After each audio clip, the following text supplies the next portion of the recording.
नमस्कार दोस्तों, एक बार फिर से पायस आयुर्वेदा पे आपका स्वागत कर रही हूँ।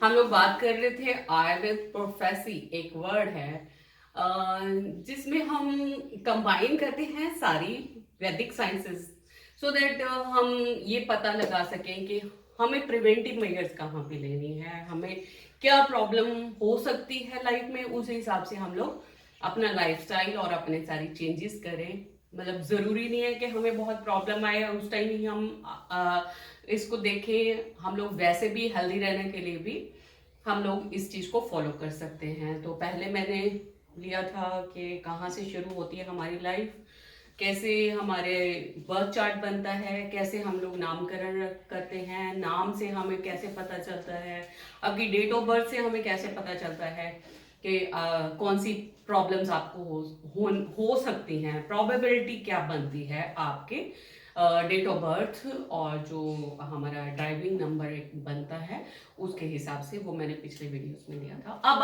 आगे आ जाता है कि ठीक है, मैं हेल्दी हूँ और मैं खाना पीना भी ठीक खा रही हूँ, उसके बावजूद भी मुझे क्या प्रॉब्लम आ रही है। तो वहां पे आ जाता है कि हार्मनी, आपकी बॉडी की हार्मनी अलोंग विद आप जिस जगह पे रहते हो उस जगह की हार्मनी, उस जगह पे उन दोनों में सिंक है कि कहीं पे कोई डिस्टरबेंस तो नहीं है। तो यहाँ पे आ जाता है कि वास्तु, वास्तु है मेरे लिए हम लोग इसको स्ट्रक्चर्स ले सकते हैं कि ये वास्तु मुताबिक नहीं बना हुआ है, यहाँ पे ये चीज होनी चाहिए, यहाँ पे वो होनी चाहिए। जैसे कि आप बहुत लोगों को इसकी अवेयरनेस है आज की डेट में। तो मेरे लिए ये है कि फ्लो ऑफ एनर्जीज, कि मुझे अगर पानी बहता है तो पानी को बहने के लिए एक जगह चाहिए। वहां पे उसके अगर ऑब्स्ट्रक्शन होगी, अगर यहाँ पे पानी बह रहा है तो उसमें अगर ऑब्स्ट्रक्शन होगी तो नेचुरली वहां पे पानी इकट्ठा हो जाएगा। पानी वहां पे इकट्ठा होगा तो उसमें मच्छर भी बनेंगे। तो मेरे लिए ये सारी फ्लो ऑफ एनर्जीज है, पंच हमारे जो महाभूत हैं उनकी उनका फ्लो है। अगर वो सारी चीजें धारा में बहती जाती हैं तो हम लोग हेल्दी रहते हैं। कहीं पे भी हम लोग उसको ऑब्स्ट्रक्ट करते हैं तो वी आर सिक, या हमें कोई भी प्रॉब्लम आती है। तो कई बार ऐसे देखा है मैंने, लोग सब मेडिसिन ले रहे हैं, सब कुछ कर रहे हैं, फिर भी उनकी प्रॉब्लम्स इतनी क्रॉनिक होती हैं, या कह लो कि लंबे टाइम तक वो लोग बीमार रहते हैं क्योंकि वो लोग स्थान परिवर्तित नहीं कर रहे। अगर मुझे प्रॉब्लम है, जहाँ पे मैं एक एग्जांपल देती हूँ छोटा सा, तो बहुत बार लोग हमारे पास आते हैं जिनको कफ कोल्ड की प्रॉब्लम रहती ही रहती है। हम लोग ये कहते हैं कि जैसे ही ये बच्चों में प्रॉब्लम होती है कफ कोल्ड की, जैसे ही आप लोग बड़े होते हो आपके साइनसेस हेल्दी हो जाते हैं, आप लोग हेल्दी हो जाते हो, उसके बाद आपकी ये प्रॉब्लम ठीक होनी चाहिए। अगर बड़े हो के भी, अगर आप यंग हो के भी, और उसके बाद बहुत लोग मैंने देखा है कि वृद्ध अवस्था में आके भी आपको कफ की प्रॉब्लम रहती है, इट मीन्स आप हमेशा एक वाटर के रीजन में रहते हो, जो नॉर्थ डायरेक्शन आ जाती है, जो पानी को दर्शाती है। आप लोग इसका मतलब वहां पे रह रहे हो कि आपके बॉडी में वाटर एलिमेंट, क्योंकि आप उस जगह पे रह रहे हो तो वो वाटर एलिमेंट दर्शाता है, तो आप उस जगह पे ही रह रहे हो तो आपकी बॉडी में कफ का प्रकोप रहेगा ही रहेगा। तो उसके लिए हमें क्या चाहिए होता है, थोड़ी सी सनलाइट चाहिए होती है। तो ऐसे ही वो हम लोग डिजीजेस वाइज जब हम लोग डिटेल में बात करेंगे तब लेंगे। अभी सिंपल सा फैक्ट सोचो कि हमारा जो है, जब हमारी बॉडी हमारे घर के सिंक में नहीं रहती, फ्लो ऑफ एनर्जीज की सिंक में नहीं रहती, तो हमें प्रॉब्लम्स होती हैं। तो ऐसे कि अगर वहां पे कहीं ऑब्स्ट्रक्शन होती है, अगर फायर है तो फायर पे मैं पानी डालती हूँ तो नेचुरली मेरी अग्नि पे मैं पानी डाल रही हूँ, और वो मेरी फायर, क्योंकि बॉडी में डाइजेशन का काम है तो बहुत सारी हमारी फायर को डिस्टर्ब करती है। तो नेचुरली हमारी जो ओजस हमारा जो बनता है, बॉडी में सारी धातुएं बनती हैं, उनको ऑब्स्ट्रक्ट करती है। तो यहाँ पे ये देखिए हमारे जैसे 8 डायरेक्शन में ली है, ऊपर और नीचे की छोड़ के। तो यहाँ पे ये है कि हमारी बॉडी का हेड पार्ट को हम लोग नॉर्थ लेते हैं, पैरों को साउथ लेते हैं, और लेफ्ट साइड मेरी ईस्ट है, राइट साइड मेरे वेस्ट है। तो ऊपर इसको नॉर्थ, साउथ, ईस्ट और वेस्ट। नॉर्थ और ईस्ट के बीच में जो है उसको नॉर्थ ईस्ट कहते हैं, ईशान कोण। ईस्ट और साउथ के बीच में है जो वो अग्निकोण है, और साउथ और वेस्ट के बीच में जो है उसको नैऋत्य कोण कहते हैं, और नॉर्थ और वेस्ट के बीच में जो है उसको वायव्य कोण कहते हैं। ईशान कोण इसलिए कहते हैं कि this is rich in energies. जितनी भी हमारी यहाँ की वायु है, यहाँ का वातावरण है, वो रिच होता है। तो जिन लोगों को क्रॉनिक एलिमेंट्स होती हैं तो हम लोग उनको बोलते हैं कि नॉर्थ ईस्ट डायरेक्शन में रहिए। यहाँ पे आपको वाटर भी अवेलेबल रहता है, और यहाँ पे आपको सनलाइट भी अवेलेबल रहती है। तो this is called as the richest zone health के हिसाब से। हालांकि अगर बहुत ज्यादा होती है तो हर जगह पे कुछ ना कुछ तो हमें यहाँ पे थोड़ी सी लेथार्जी आती है फिर इंसान की बॉडी में, क्योंकि वाटर एलिमेंट आता है। तो यहाँ पे अग्निकोण में अगर कोई रहता है तो उसमें फायर एलिमेंट ज्यादा होता है। तो देखिए मैंने यहाँ पे देखा है कि जिन लोगों की जो प्रॉब्लम्स हैं, जहाँ पे ब्लीडिंग होती रहती है, हाइपरटेंशन है, हाइपर एसिडिटी है, तो वो सारी चीजें इसमें रिलेट करती हैं कि आपकी बॉडी जो है वो फायर जोन में है। और वहां पे आ जाती है south west direction. South west direction जो होती है हमारी स्टेबिलिटी को देती है। स्टेबिलिटी जितनी भी हमारी जो बॉडी में मेटाबॉलिज्म स्लो होता है तो वो सारा यहीं से होता है।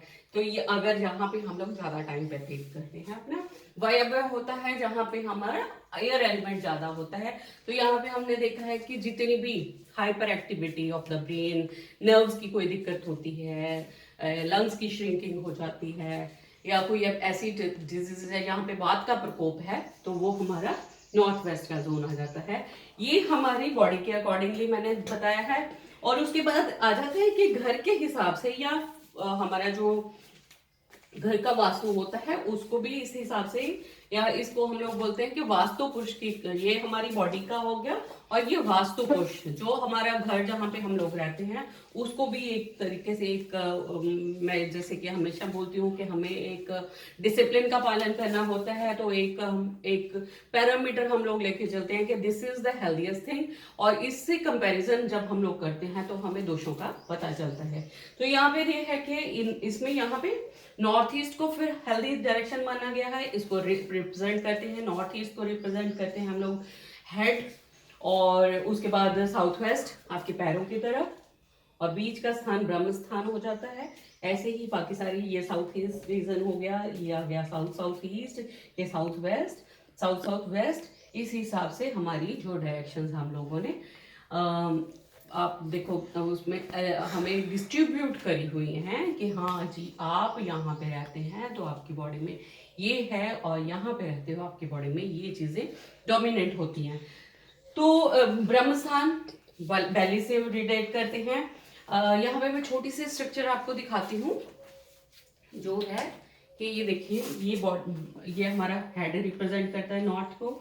अच्छा नॉर्थ, क्योंकि नॉर्थ से नहीं है तो इसको हम लोग थोड़ा सा डाइवर्ट कर देते हैं कि नॉर्थ ईस्ट जो होती है that is the richest place. तो वास्तु के हिसाब से हमें ये स्थान जो है बेस्ट बताया जाता है कि हमें ये नॉर्थ ईस्ट में हमें स्थित करके रखना चाहिए, या जो वास्तु पुरुष का सिर है उसको हमने नॉर्थ ईस्ट डायरेक्शन दी है। ये वास्तु पुरुष का सिर है, और इस हिसाब से इसकी बाजू जारी है यहाँ पे, ठीक है।